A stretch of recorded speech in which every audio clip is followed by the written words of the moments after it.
Hello friends, വണ്ടി Toyota ഇന്നോവയാണ്. 2005 model വണ്ടിയാണ്. അതിൽ മീറ്ററിൽ കാണിക്കുന്നത് 1,70,70,000 കാണിക്കുന്നത്. പക്ഷേ 1,70,70,000 ഏകദേശം ഒരു 7 ലക്ഷം കിലോമീറ്ററെങ്കിലും ഓടിയിട്ടുണ്ടാവും വണ്ടി. പക്ഷേ എൻജിൻ പക്ക സ്മൂത്താണ്. അത് ടൊയോട്ട പിന്നെ പറയണ്ടല്ലോ, എത്ര കിലോമീറ്റർ ഓടിയാലും മെയിൻ്റനൻസ് കറക്റ്റ് ആണെന്നുണ്ടെങ്കിൽ എൻജിൻ പക്കയായിരിക്കും. യാതൊരുവിധ ബുദ്ധിമുട്ടും ഉണ്ടാവില്ല. അത് 7 ആയാലും ശരി, ഇനി 10 ലക്ഷം ഓടിയാലും ശരി, നോ പ്രോബ്ലം, അതിന് വിഷയമുള്ള കേസല്ല. അപ്പോൾ ഇതിൽ കംപ്ലൈൻ്റ് എന്ന് പറഞ്ഞാൽ ക്ലച്ച് ഭയങ്കര ഹാർഡുണ്ട്. അതുപോലെ തന്നെ വാൾ കവറിന്ന് മെയിനായിട്ട് ഹെവി ലീക്ക് ഉണ്ട്, എഞ്ചിൻ ഓയിൽ ലീക്ക് ഉണ്ട്. പിന്നെ അല്ലറ ചില്ലറ പണികൾ കുറേ ഉണ്ട്. വൈപ്പർ ലിങ്കേജ് കംപ്ലൈൻ്റ് ഉണ്ട്. അങ്ങനെ സീറ്റുകളുടെ സൗണ്ടുകളുണ്ട്. പിന്നെ നമ്മുടെ റേഡിയേറ്ററിൻ്റെ ടാങ്കിൽ നേരത്തെ ഞാൻ കാണിച്ചു തന്നിട്ടുണ്ടായിരുന്നു, ഒരു ഓവർഫ്ലോ പൈപ്പ്, അത് പൊട്ടിപ്പോയിട്ടുണ്ട്, അത് കറക്റ്റ് ആക്കണം. അങ്ങനെ ഒരുപാട് കംപ്ലൈൻറ്റ്, ചില്ലറ വർക്കുള്ള ഒരുപാട് കംപ്ലൈൻറ്റ്. മേജറായിട്ട് കിടക്കുന്നതിനകത്ത് വെച്ചാൽ മേജർ സർവീസ്, അതുപോലെ തന്നെ വാൾ കവർ പാക്കിംഗ് ലീക്ക്, അതുപോലെ ക്ലച്ചിൻ്റെ വർക്ക്. ഇത്രയും കംപ്ലൈൻ്റാണ് ഇപ്പോൾ മെയിനായിട്ട് ഇതിനകത്തുള്ളത്. ബാക്കിയുള്ളതൊക്കെ നമ്മൾ ഫുള്ള് കസ്റ്റമറുടെ കംപ്ലൈൻറ്റ്. ഇനി ബാക്കിയുള്ള നമ്മൾ ഫുൾ ചെക്കപ്പ് എടുത്തിട്ട് വേണം ഇനി ബാക്കിയുള്ള കംപ്ലൈൻറ്റും കൂടെ കസ്റ്റമർക്ക് ഇൻഫോം ചെയ്യാൻ. എന്തായാലും ലിഫ്റ്റ് ചെയ്തിട്ട് നമുക്ക് നോക്കാം അതിൽ എന്തൊക്കെ കംപ്ലൈൻറ്റ് ഉണ്ട്, എന്തൊക്കെ പ്രശ്നങ്ങളുണ്ടെന്നുള്ളത് നമുക്ക് നോക്കി ക്ലിയർ ചെയ്ത് കൊടുക്കാം. അതിനകത്ത് നമുക്ക് ഇന്നോവയിൽ ഇപ്പോൾ ചെയ്യാനുള്ളത്, ഇതിൻ്റെ വാൾ കവർ പാക്കിങ് ഹെവി ലീക്ക് ഉണ്ട്, ഓയിൽ ലീക്ക് ഉണ്ട്. അത് നമുക്ക് മാറ്റണം. അത് ജെന്യൂൻ തന്നെ ഇടണം, എന്നാൽ തന്നെ അതിൻ്റെ ഒരു ക്വാളിറ്റി അതിനകത്ത് വരുള്ളൂ. അല്ലാത്ത വർഷം വീണ്ടും ലീക്കായി തുടങ്ങുന്നത്. പിന്നെ നമുക്ക് ചെയ്യാനുള്ളത്, ഇതിൻ്റെ ഫ്രണ്ട് 2 വീൽ ബെയറിങ്ങും ഹെവി ഷേക്ക് ഉണ്ട്. 2 വീൽ ബെയറിങ് മാറണം. അതുപോലെ തന്നെ ഇതിൻ്റെ റേഡിയേറ്റർ ഇതാണ്ടില്ലേ, മൊത്തം MC വെച്ച് വിട്ടിരിക്കുക. ഇതൊന്ന് നമുക്ക് കറക്റ്റ് ചെയ്യാനുണ്ട്. അതിൻ്റെ വാൾവ് വെച്ചിട്ട് ഞാൻ നേരത്തെ ഒരു വീഡിയോയിൽ കാണിച്ച പോലെ നമുക്കത് ചെയ്യാനുണ്ട്. ഇതിൻ്റെ ലിങ്ക് ഞാൻ ഡിസ്ക്രിപ്ഷനിൽ ഇടാം, അതൊന്ന് നോക്കിയാൽ മതി. നമ്മളിത് ഫുള്ളായിട്ട് ചെയ്യുന്നത് ഇട്ട് കഴിഞ്ഞാൽ ഫുള്ള് ലെങ്ത് ആവും, അതുകൊണ്ട് അതൊന്നും ഇടുന്നില്ല. പിന്നെ അതുപോലെ ഇതിൻ്റെ ഷോക്ക് ഹെവി ആയിട്ട് ലീക്ക് ആയിരിക്കുകയാണ്, കണ്ടില്ലേ. ഷോക്ക് മൗണ്ടും മാറ്റണം. ഇതുപോലെ ഈ സൈഡിലെ മറ്റേ വീൽ ബെയറിങ്ങും നല്ല ഷേക്ക് ഉണ്ട്, അത് നമുക്ക് മാറ്റാനുണ്ട്. പിന്നെ മേജർ സർവീസാണ് ഇതിൻ്റെ എൻജിൻ ഓയിൽ ഫിൽറ്റർ, അങ്ങനെയുള്ള കാര്യങ്ങൾ, ഡീസൽ ഫിൽറ്റർ കംപ്ലീറ്റ് മാറ്റണം. പിന്നെ 2 ഷാഫ്റ്റ് സ്റ്റാർ ജോയിൻറ്റ് ഇതിനകത്ത് കംപ്ലൈൻ്റ് ഉണ്ട്, സ്റ്റാർ ജോയിൻറ്റ് മാറ്റണം. അതുപോലെ വൈപ്പറിൻ്റെ ലിങ്കേജ് കംപ്ലൈൻ്റ് ഉണ്ട്, ലിങ്കേജും അതിൻ്റെ വൈപ്പർ ക്യാപ്പും ഇതിനകത്ത് മാറ്റണം. ടൈമിംഗ് ബെൽറ്റും അതുപോലെ തന്നെ വാൾ കവർ പാക്കിങ്ങും മാറ്റിയിട്ടുണ്ട്. വാൾ കവർ പാക്കിങ് അതിൻ്റെ കവർ ഇടുന്നത്, വാൾ കവർ പാക്കിങ് നമ്മൾ ഒയ് തന്നെയാണ് ഇട്ടിരിക്കുന്നത്, ടൊയോട്ടയുടെ ഒറിജിനൽ പാർട്ടാണ്. അതുപോലെ ടൈമിംഗ് ബെൽറ്റും നമ്മൾ ഒറിജിനൽ ടൊയോട്ടയുടെ പാർട്സ് തന്നെയാണ് ഇട്ടിരിക്കുന്നത്. ടൈം ബെൽറ്റ് ഏകദേശം 2,836 രൂപ വരുന്നുണ്ട്. അതിൽ തന്നെ നമുക്ക് ടൈം മാർക്ക് എഴുതാനുള്ളൊരു സ്ലിപ്പും ഉണ്ട്, അത് നമുക്ക് അതിൽ തന്നെ എഴുതി ഒട്ടിക്കും വേണം. ഒറിജിനൽ തന്നെയാണ് ഇട്ടിരിക്കുന്നത്. അതുപോലെ വാൾ കവർ പാക്കിങ്ങും അതിൻ്റെ കവറും വാൾ കവർ പാക്കിങ് അത് നമ്മൾ പോയി തന്നെയാണ് എടുത്തിരിക്കുന്നത്. പിന്നെ നമുക്ക് MRP കാര്യങ്ങളൊന്നും ഉണ്ടില്ല, സംഗതി ഒറിജിനൽ പാർട്സ് തന്നെയാണ് എടുത്തിരിക്കുന്നത്. അത് 2 സെറ്റ് ചെയ്തിട്ടുണ്ട്. ഇപ്പോൾ ടൈമിങ്ങിൻ്റെ കവറൊന്നും അതിനകത്ത് കയറ്റണം. പിന്നെ ഷോക്കുകളും നമുക്ക് മാറാനുണ്ട് ഇതിനകത്ത്. ഇതാണിപ്പോൾ നമ്മൾ ഡീസൽ ഫിൽറ്റർ അയച്ചത്. ഡീസൽ ഫിൽറ്റർ ഫുള്ള് ബ്ലാക്ക് ആയി, കണ്ടില്ലേ, ഇത്രത്തോളം ബ്ലോക്ക് ഉണ്ട് ഇതിനകത്ത്, കണ്ടില്ലേ. എന്തായാലും ഇപ്പോൾ നമുക്ക് മാറ്റിവിടാം. ഇതിന് ഉള്ളിലും ചെറിയ മണ്ണും പൊടിയും കാര്യങ്ങളൊക്കെ അതിനകത്തുണ്ട്. മൊത്തത്തിലൊന്ന് ക്ലീൻ ചെയ്തിട്ട് അത് കയറ്റാം. നമുക്ക് വരുന്ന, ഞാൻ ടൊയോട്ടയുടെ ഒറിജിനൽ പാർട്സ് തന്നെയാണ് എടുത്തിരിക്കുന്നത്. അതിൻ്റെ ഫ്യൂൽ ഫിൽറ്റർ ഇതിനകത്ത് കയറ്റാം. നമുക്ക് എപ്പോഴും എൻജിൻ പാർട്സുകൾ എല്ലാം ഓയി എടുത്തു കഴിഞ്ഞാൽ അത്രയും ബെറ്ററാണ്.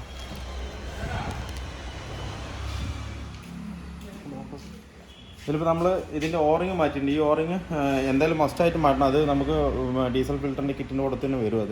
ഇത് ശരിക്കും ഫ്ലാറ്റായിപ്പോയി. ഇത് എന്താ വെച്ച് കഴിഞ്ഞാൽ നമ്മളിങ്ങനെ തൊടുമ്പോൾ അത് ഫ്ലാറ്റായി നിൽക്കണം. അതുകൊണ്ട് ആ ഈ സൈഡിൽ ലീക്ക് വരാൻ ചാൻസ് കൂടുതലാണ്.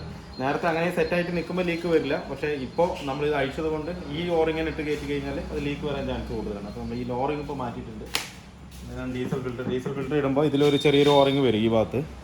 ഇതാദ്യം നമുക്ക് ഇതിനകത്ത് സെറ്റ് ചെയ്യണം, എന്നിട്ട് വേണം അതിനകത്ത് പിടിപ്പിക്കാനായിട്ട്. അല്ലെങ്കിൽ കറക്റ്റ് സീറ്റിംഗ് ആയിട്ട് കയറില്ല. ഇതിനകത്ത് ഇങ്ങനെ അമർത്തി കഴിഞ്ഞാൽ അത് അങ്ങനെ സീറ്റിംഗ് ആയി ഇരുന്നോളൂ. പിന്നെ ഇതിനൊരു ആരോ മാർക്ക് ഉണ്ട് കയറ്റാനായിട്ട്, ഇതല്ലേ, ഈ ഒരു ആരോ മാർക്ക് ഉണ്ട്.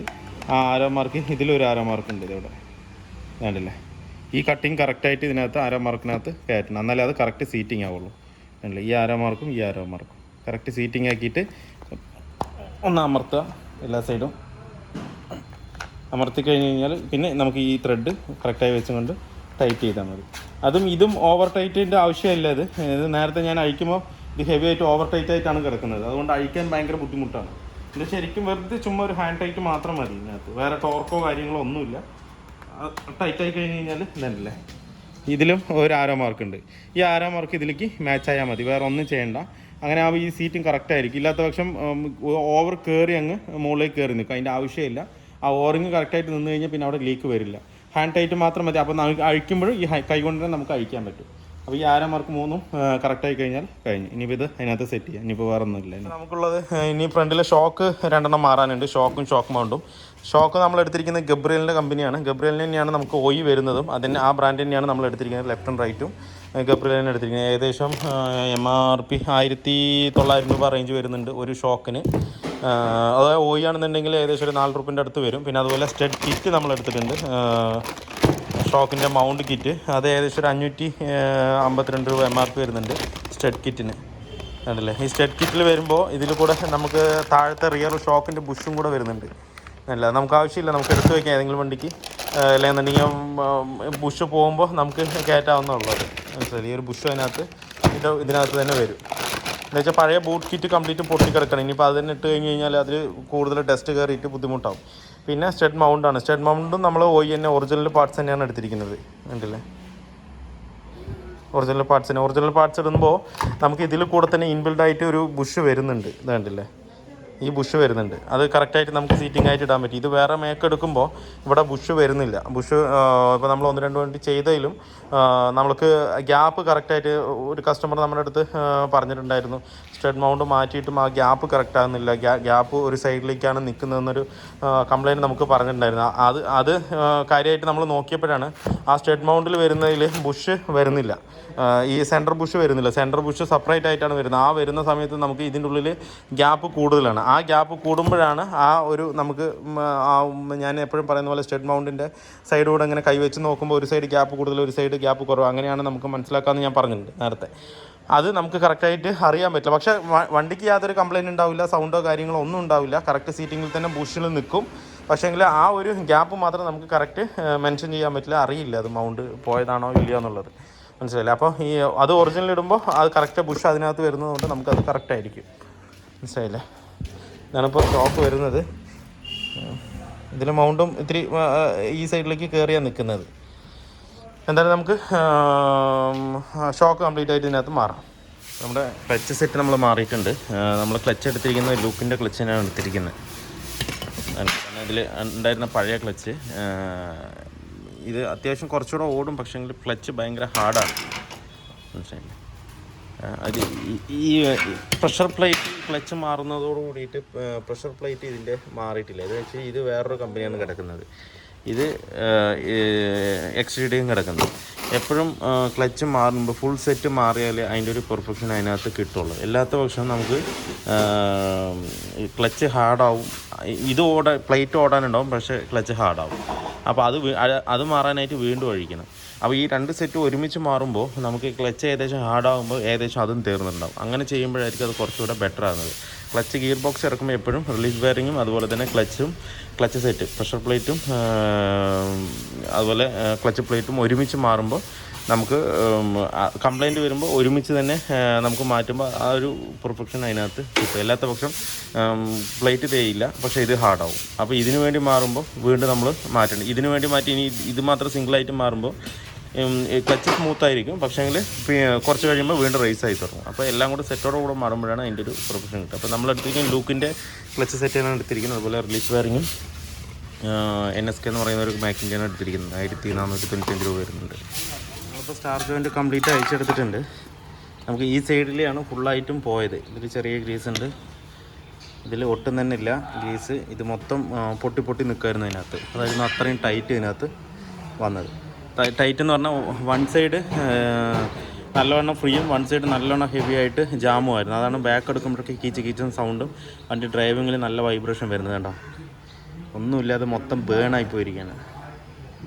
എന്തായാലും നമ്മൾ സ്റ്റാർ ജോയിൻ്റ് എടുത്തിട്ടുണ്ട്. ഗോഗോഡയാണ് എടുത്തിരിക്കുന്നത്. അതിൽ തന്നെ ഗ്രീസ് നിപ്പിളും ഇതിൽ തന്നെ കൂടെ വരുന്നുണ്ട്. നമുക്കിതിനകത്ത് കയറ്റാം. പ്രത്യേകിച്ച് ഈ ഷാഫ്റ്റിൽ ഇങ്ങനെയുള്ള ഷെയ്ക്കോ അല്ലാന്നുണ്ടെങ്കിൽ ജാമോ വന്നു കഴിഞ്ഞാൽ വണ്ടിക്ക് കൂടുതലായിട്ട് നമുക്ക് ഫീൽ ചെയ്യുന്നത് വണ്ടി നല്ലോണം ജെർക്കിങ് ഉണ്ടാകും, വൈബ്രേഷൻ ഉണ്ടാകും. അതുപോലെ റിവേഴ്സ് എടുക്കുമ്പോൾ കീക്കി എന്ന് പറഞ്ഞൊരു സൗണ്ടും ഇതിനകത്ത് വരും. അപ്പോൾ തന്നെ നമുക്ക് ഇതിനകത്ത് സെറ്റ് ചെയ്യാം. ഇന്നോവയുടെ വർക്ക് ഏകദേശം കംപ്ലീറ്റ് ആയിട്ടുണ്ട്. ഓയിൽ സർവീസ് കാര്യങ്ങൾ, ഡീസൽ ഫിൽറ്റർ എല്ലാം മാറ്റിയിട്ടുണ്ട്. ഇനിയിപ്പോൾ നമുക്ക് ചെയ്യാനുള്ള ബെൻഡിങ് ആയിട്ടുള്ളതെന്ന് പറഞ്ഞു കഴിഞ്ഞാൽ ഈ റേഡിയേറ്ററിൻ്റെ ഹോസ് ഇതിനകത്ത് പൊട്ടി നിൽക്കുകയാണ്. അപ്പോൾ ഇതൊന്ന് റിപ്പയർ ചെയ്യണം. റിപ്പയർ ചെയ്തിട്ട് ജെന്യൂനായിട്ട് കറക്റ്റായിട്ട് കൊടുക്കാനുണ്ട്. ആ ഒരു വർക്ക് മാത്രമേ ഇനിയിപ്പോൾ ബെൻഡിങ് ഉള്ളൂ. ബാക്കി എല്ലാ വർക്കും കംപ്ലീറ്റ് ആയിട്ടുണ്ട്. അപ്പോൾ ഞാനത് എങ്ങനെ ചെയ്യണം എന്നുള്ളത് കറക്റ്റായിട്ട് ഞാൻ പറഞ്ഞുതരാം. അപ്പോൾ നമ്മൾ ഇത് പഴയ സാധനം എടുത്തിട്ട് ഇപ്പോൾ ജെന്യൂനായിട്ട് അത് സെറ്റ് ചെയ്തിട്ടുണ്ട്. നമ്മൾ കൂളൻ്റ് ഒഴിക്കണം. കൂളൻ്റ് നമ്മൾ ഒറിജിനൽ കൂളൻ്റ് ടൊയോട്ടയുടെ ഓയിൽ കൂളൻ്റ് തന്നെയാണ് എടുത്തിരിക്കുന്നത്. ഏകദേശം ഒരു 330 രൂപ 350 വരും 1 ലിറ്ററിന്. ഇതിന് 3 ലിറ്റർ എടുത്തിട്ടുണ്ട്. നമുക്കിനി അത് അതിനകത്ത് അഴിക്കാം. ഇതിൽ പിന്നെ AC കംപ്രസറിൻ്റെ ഹെവി നോയ്സ് വരുന്നുണ്ട്. അതിപ്പോൾ എന്തായാലും നമ്മൾ ചെയ്യുന്നില്ല. AC കംപ്രസറിൻ്റെ നോയ്സ് കറകറകറാന്ന് പറഞ്ഞ് വന്നുകൊണ്ടിരിക്കുന്നുണ്ട്. പിന്നെ നമ്മൾ ഇതാണ് ഇപ്പോൾ റിപ്പയർ ചെയ്ത് വെച്ചത്. കറക്റ്റ് ജെന്യൂനായിട്ട് തന്നെ ചെയ്തിട്ടുണ്ട്. ഇപ്പോൾ ഏകദേശം വണ്ടി ഓടാൻ തുടങ്ങിയിട്ട് ഒരു അരമണിക്കൂറായി. ലീക്കോ കാര്യങ്ങളൊന്നുമില്ല, പക്കായിട്ട് തന്നെ ഇരിക്കുന്നു. നേരത്തെ ഇവിടെ MC-ലൊക്കെ വെച്ച് ആകെ അലമ്പായിട്ട് കിടക്കുമായിരുന്നു. ഇപ്പോൾ ജെന്യൂനായിട്ട് നമ്മളത് ചെയ്തിട്ടുണ്ട്. ഈ കാണുന്നത് ഗ്ലൂ വെച്ചതിൻ്റെ ഒരു വൈറ്റാണ്, അല്ലാതെ MC-ലോ കാര്യങ്ങളൊന്നുമല്ല. അത് അടച്ച് കളഞ്ഞ റൂം.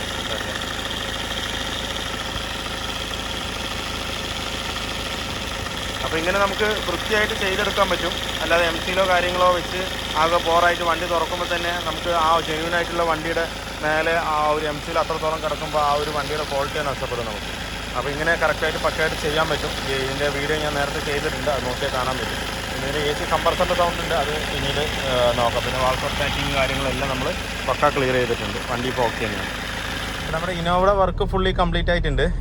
ഇപ്പോൾ ഇതിൽ നമ്മൾ മെയിനായിട്ട് ചെയ്തത് എഞ്ചിൻ ഓയിലിൻ്റെ ലീക്ക് ഉണ്ടായിരുന്നു. ആ ലീക്ക് അറസ്റ്റ് ചെയ്തിട്ടുണ്ട്. വാൾക്കർ പാക്കിംഗ് ആയിരുന്നു ലീക്ക്. നമ്മളത് ഒറിജിനൽ പാർട്സ് തന്നെ ഇട്ട് അതിൻ്റെ ഭാഗം ക്ലിയർ ചെയ്തിട്ടുണ്ട്. പിന്നെ ക്ലച്ച് ഭയങ്കര ഹാർഡ് ഉണ്ടായിരുന്നു, അത് നമ്മൾ പക്ക ക്ലിയർ ചെയ്തിട്ടുണ്ട്. ഇപ്പോൾ ക്ലച്ച് ഭയങ്കര ഫ്രീ ആണ്, നമുക്ക് ചവിട്ടൊന്നും അറിയേയില്ല, അത്രയും ഫ്രീ ആയിട്ടുണ്ട് ഇപ്പോൾ. പിന്നെ അതുപോലെ തന്നെ ഫ്രണ്ടിൽ 2 ഷോക്കുകൾ മാറിയിട്ടുണ്ട് നമ്മൾ. പിന്നെ സ്റ്റാർ ജോയിൻറ്റ് മാറ്റിയിട്ടുണ്ട്. പിന്നെ ബ്രേക്ക് ഷൂവും മാറ്റിയിട്ടുണ്ട് ഇതിനകത്ത്. അതുപോലെ ഇത്രയും വർക്കുകളാണ് മേജറായിട്ട് നമ്മൾ ഇതിനകത്ത് ചെയ്തിട്ടുള്ളത്. പിന്നെ ഈജാറിൻ്റെ പൈപ്പൊന്ന് അഴിച്ച് നോക്കി, അതിൽ വലിയ ഡസ്റ്റൊന്നും ഇല്ല. അപ്പോൾ പിന്നെ അതിന് പൈപ്പ് മാത്രം ഒന്ന് ക്ലീൻ ചെയ്ത് ഈജാറിൻ്റെ ത്രോട്ടിൽ ബോഡിയുടെ ആ സൈഡും ഒന്ന് ക്ലീൻ ചെയ്ത് അങ്ങനെ കയറ്റിയിട്ടുണ്ട്. അതിനകത്ത് വലിയ ഡസ്റ്റോ കാര്യങ്ങളൊന്നും അതിനകത്ത് ഇല്ല. പിന്നെ ഇനിയിപ്പോൾ നമുക്കിതിൽ ചെയ്യാനുള്ളതെന്ന് വെച്ചാൽ ഡോർ പാഡുകൾ കംപ്ലീറ്റും ചെറിയൊരു കറകറാന്നുള്ളൊരു സൗണ്ടുകളുണ്ട്. എല്ലാ ഡോർ പാഡുകളും ഒന്ന് ടൈറ്റ് ചെയ്യണം. അതുപോലെ സീറ്റിൻ്റെ ബോൾട്ടുകളെല്ലാം ഒന്ന് ടൈറ്റ് ചെയ്യണം. അങ്ങനെ ടൈറ്റ് ചെയ്യുമ്പോൾ തന്നെ ഉള്ളിലുള്ള ഏകദേശം സൗണ്ടുകൾ അറസ്റ്റാവും. ഇതിപ്പോൾ കടപട എന്ന് പറഞ്ഞിട്ട് ചെറിയ സൗണ്ട് ഉണ്ട്. ബാക്കി ബോഡി വൈബ്രേഷനോ കാര്യങ്ങളൊന്നുമില്ല. എന്ന് വെച്ചാൽ എഞ്ചിൻ മൗണ്ടിൻ്റെ ഒരു വൈബ്രേഷനോ കാര്യങ്ങളൊന്നുമില്ല. ഈ ബോഡി കിടന്ന് കിടുകിടുന്ന് ആടുന്നുണ്ട്, അത്രയൊരു പ്രശ്നം മാത്രമേ ഉള്ളൂ. പിന്നെ ഫ്രണ്ടേജ് സസ്പെൻഷൻ്റെ സൗണ്ട് അതെല്ലാം കംപ്ലീറ്റ് ആയിട്ടുണ്ട്. പിന്നെ ആ സ്റ്റാർ ജോയിൻറ്റ് പോയത് കൊണ്ടായിരുന്നു ആ സ്പീഡിൽ പോകുമ്പോൾ എന്താ പറയുക ബോഡി കിടന്നിട്ട് വിറയൽ സൗണ്ട് വരുന്നത്.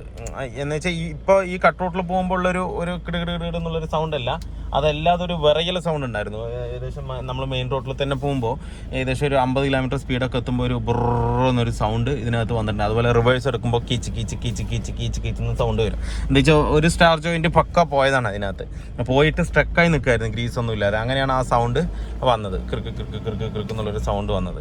പിന്നെ അതുപോലെ തന്നെ നമ്മൾ ഇതിൻ്റെ ടൈമിംഗ് ബെൽറ്റും ഇതിനകത്ത് ടൈം ബെൽറ്റ് മാറിയിട്ടില്ല, ഏകദേശം മാറേണ്ട അവസ്ഥയിലായിരുന്നു, അത് കിടക്കുന്നുണ്ടായിരുന്നു. പിന്നെ നമ്മളെ ടൈമിംഗ് ബെൽറ്റും ഒറിജിനൽ തന്നെ ഇട്ടിട്ട് മാറിയിട്ടുണ്ട്. ഇപ്പോൾ വണ്ടി എല്ലാം കൊണ്ടും പക്കയാണ്.